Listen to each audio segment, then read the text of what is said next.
एक बार एक बहुत बड़ा नेता एक साधु के छोटे से आश्रम में गया। वह साधु के बारे में बहुत सुना था तो उससे मन में आया कि मैं एक बार जा कर के देखता हूँ कि लोग उसकी इतनी तारीफ क्यों करते। जब वह आश्रम में गया तो वहाँ पर एक छोटा सा कमरा था जहाँ पर एक कालीन बिछा हुआ था, जहाँ पर कुछ लोग नीचे बैठे हुए थे और साधु जी के सामने बैठे हुए थे। कुछ सवाल जवाब चल रहा था।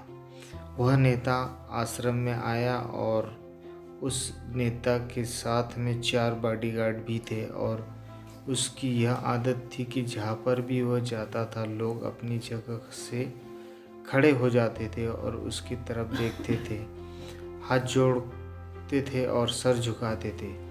लेकिन वहाँ पर ऐसा कुछ भी नहीं हुआ। साधु व्यस्त होने के कारण उसकी तरफ देखा तक नहीं। तभी नेता को लगा कि यह मेरी बेइज्जती है और वह इस बात से गुस्सा हो गया। नेता थोड़ा गुस्से से साधु की बात को बीच में काटते हुए कहा कि मैं आपसे कुछ कहना चाहता हूँ। साधु ने उसकी तरफ देखा और बोला, आप थोड़ी देर रुकिए, पहले मैं उनके सवालों का जवाब दे दूँ, इसके बाद मैं आपसे बात करता हूँ। तब तक आप अगर चाहो तो आप बैठ सकते हैं। बस साधु का इतना कहते ही देर थी कि नेता का चेहरा गुस्से से लाल हो गया और फिर उसने अपना सारा गुस्सा उस साधु पर निकाल दिया। तब अभी तक वह नेता बहुत तमीज से आप कर के बात कर रहा था, लेकिन अब वह तू तड़ाक पर उतर आया। नेता ने उस साधु को कहा कि तुझे पता भी है मैं कौन हूँ और तू किससे बात कर रहा है। साधु ने उसकी तरफ देखा और कहा, मुझे उससे कोई फर्क नहीं पड़ता कि आप कौन हैं, लेकिन आप जो कोई भी है, अब मैं तुझे तेरी औकात दिखाऊंगा। तूने मुझसे पंगा लेकर ठीक नहीं किया। तुझे पता भी है मैं तेरे बारे में क्या सोचता हूँ। साधु ने फिर से नेता की तरफ देखा और बड़े ही प्रेम से कहा कि तुझे इससे कोई फर्क नहीं पड़ता कि आप मेरे बारे में क्या सोचते हैं। आप जो चाहे वो मेरे बारे में सोच सकते हैं। फिर नेता ने उससे कहा कि तू चाहे सुनना चाहता है या नहीं, लेकिन मैं तुझे यही बात सबके सामने बताऊंगा कि मैं तेरे बारे में क्या सोचता हूँ। तू कोई साधु नहीं है, तू एक बहुत ही घटिया इंसान है, तू एक ढोंगी है, पाखंडी है और यहाँ पर जितने भी लोग बैठे हैं उन सबको बेवकूफ़ बना रहा है। तेरा बस एक ही मकसद है, इन लोगों की जेब से जितना भी पैसा है वह सब तेरे पास आ जाए। तू अपने फ़ायदे के लिए इन लोगों का इस्तेमाल कर रहा है और अब मैं तुझे नहीं छोड़ने वाला। पूरी दुनिया के सामने तेरा पर्दाफाश कर दूंगा। लेकिन उसके इतना बोलने के बाद भी हल्की सी मुस्कान उस साधु के चेहरे पर बनी ही थी। यह देखकर वह और भी तिलमिला गया और उसने कहा, अब बहुत हो गया, अब मैं 1 मिनट भी नहीं रुकने वाला, लेकिन अभी भी तेरे पास मौका है। अगर तुम मुझसे माफ़ी मांगे या कुछ कहना चाहते हो तो कह सकते हो।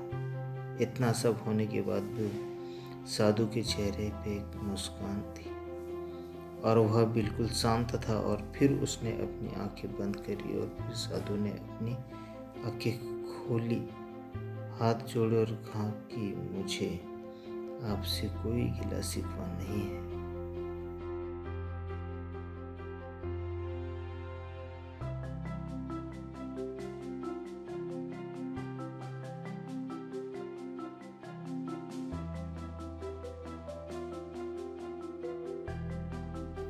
आपके लिए मेरे मन में कोई भी गलत ख्याल नहीं है। जो भी मेरे बारे में आपसे कहा वो आपकी अपनी सोच थी। तो मुझे आपसे कोई भी बुराई नज़र नहीं आती। मुझे आप बहुत ही भले इंसान लग रहे हैं। और साधु के इतना कहते ही नेताजी का दिमाग 7वें आसमान पे पहुंच गया। उसके चेहरे पे एक अजीब सी खुशी थी, क्योंकि उस साधु ने वही कहा जो बाकी सब लोग उस नेता के कहते, और वो खुशी खुशी उस आश्रम से अपने घर की तरफ चला गया। अपने पिताजी के साथ बैठ गया। उसके पिताजी ध्यान में थे। उन्होंने पूरी जिंदगी सिर्फ लोगों की सेवा की और बदले में कुछ उम्मीद नहीं की। थोड़ी देर बाद जब उन्होंने अपनी आंखें खोली और देखा अपने बेटे को अपने पास बैठे हुए, तो उसने बेटे के चेहरे पे एक अजीब सी खुशी देखी, जो आज से पहले उन्होंने कभी नहीं देखी थी। फिर उसने एक एक करके सब कुछ बताया कि आज क्या हुआ, किस तरह से वह आश्रम गया और वहाँ पर क्या हुआ, उसने क्या कहा, साधु जी ने क्या कहा। जब उसके पिताजी ने पूरी बात सुनी तो थोड़ा मुस्कुराए और अपने बेटे को देखकर बोले कि उन्होंने तुम्हारी तारीफ नहीं करी, क्योंकि उन्हें यह नहीं कहा कि जो तुम हो, उन्होंने वह कहा कि जो वह खुद है।